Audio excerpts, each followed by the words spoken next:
கனமழை காரணமாக இன்றைக்கி வந்து எங்கள் வீட்டு பிள்ளைங்களுக்கெல்லாம் லீவ் விட்டாங்க. வீட்டில் தான் இருந்தாங்க. வீட்டில் இருந்ததுனால பிரியாணி செஞ்சு கேட்டிருந்தாங்க. தீபாவளி வந்து பெருசாக நான்வெஜ் எதுவும் சாப்பிட்ட மாதிரி தெரியல. ஏன்னா ஞாயிற்றுக்கிழமை வந்து அங்கே ஊருக்கு போனது அப்படி இப்படின்னு ஒரு சாப்பிட்ட ஃபீலிங்கே இல்லை.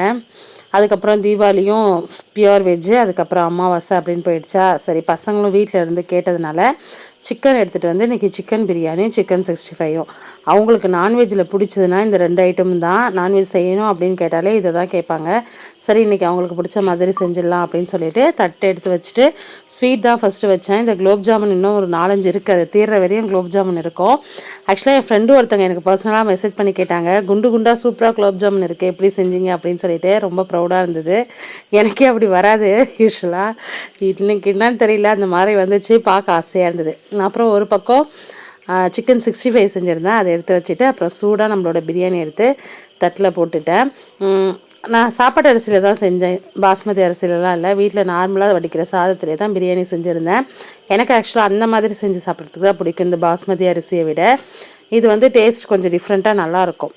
அப்புறம் ஒரு 2-3 பீஸ் எடுத்து வச்சுட்டு, பிரியாணினா முட்டை இல்லாமல் எப்படி, அதனால் முட்டையும் ஒன்று எடுத்து வச்சுட்டு ஒரு பக்கம் ஆனியன் ரைத்தா எடுத்து வச்சு பசங்களுக்கு கொடுத்தாச்சு. பசங்க வந்து சூப்பராக சாப்பிட்டாங்க. ஏன்னா வீட்டில் செய்யும்போது காரம் கம்மியாக செய்வேன். அது வந்து பசங்களுக்கு ரொம்ப பிடிக்கும். வெளியில் இது பண்ணுறதை விட நல்லாயிருக்கும். இது அப்படியே பார்க்கும்போது அப்புறம் சாட்டிஸ்ஃபைடாக இருந்தது. பிடிச்சிருந்தா லைக் பண்ணுங்கள், நம்ம சேனல் சப்ஸ்கிரைப் பண்ணுங்கள்.